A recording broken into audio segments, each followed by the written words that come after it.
l'idée spectaculaire est partie de deux envies. Une envie de la part du public d'avoir une aide pour sélectionner les spectacles parmi l'offre de la région culturelle qui est très riche, tant en termes de spectacles, de théâtre, d'expositions que de concerts. Il y a plus de 700 spectacles chaque soir à Paris. Donc c'est trouver un nouvel outil pour, par la rencontre avec les lieux, les aider à faire leur choix de sortie. Et les lieux, eux aussi, qui sont dans une attente de rencontrer un nouveau public, de nouveaux outils de communication. Ils ont des moyens de communication classiques qui sont l'affichage, les relations presse. Nous, on essaye avec Spectaculaire de leur faire rencontrer le public en direct en les faisant sortir de leur mur, en les regroupant tous. On a 263 cette année sur le quai de la Loire qui viennent pour rencontrer leur public et présenter leur saison culturelle. Pour cette 4e édition, on a déménagé parce qu'on grandit. On a fait nos 3 premières éditions au port de la Gare dans le 13e arrondissement. Cette année, on est venu s'installer quai de la Loire, quai de la Seine, derrière la place de Stalingrad pour avoir plus de place et travailler avec la rotonde, les 6 péniches qui sont sur le bassin de la Villette et construire des scènes extérieures thématiques sur les quais où on a un espace jeune public, une scène de pratique amateur et une scène de cirque dans laquelle on aura des chevaux qui se produisent pendant tout le week-end.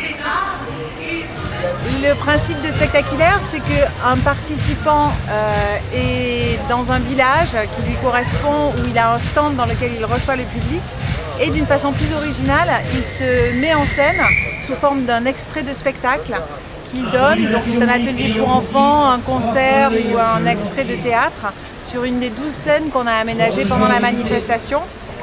Les 263 participants sont rangés dans des villages. Nous avons un village musée tourisme, un village musique et un village théâtre-danse. Dans le village musique, par exemple, on retrouve le théâtre du Châtelet, le théâtre des Champs-Élysées, l'Opéra Comique qui viennent présenter leur saison.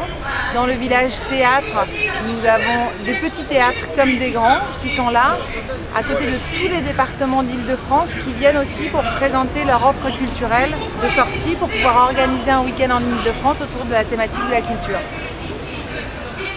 On a choisi le nom Spectaculaire parce qu'on est fan du spectacle vivant et qu'on voulait rendre compte par notre nom du plaisir que c'était de rencontrer les artistes, de voir un artiste jouer en direct sur scène et qu'on trouvait que l'adjectif spectaculaire répondait bien à cet objectif.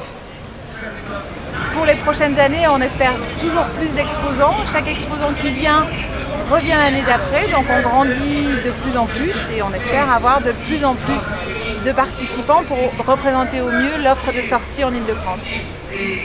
Spectaculaire, c'est un peu le salon des bonnes résolutions. On se dit toujours à la rentrée que cette année on va aller au théâtre, voir des concerts ou aller faire une expo chaque week-end. Et puis ensuite l'année fait qu'on ne tient pas toujours ces bonnes résolutions. En venant à Spectaculaire, on peut organiser son année, prendre des abonnements dans des lieux et repérer des concerts qu'il ne faut pas manquer.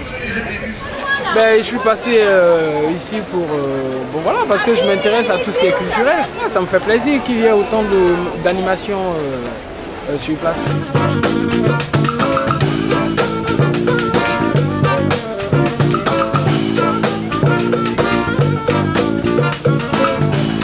On est venu sur Spectaculaire du coup, qui nous permet en fait de présenter tout ce qu'on fait en rue, parce que principalement on travaille sur de la rue. Donc du coup pour nous c'est vraiment chouette d'être présent en fait sur cet événement, parce que c'est un beau moment pour s'exprimer en tant qu'artiste.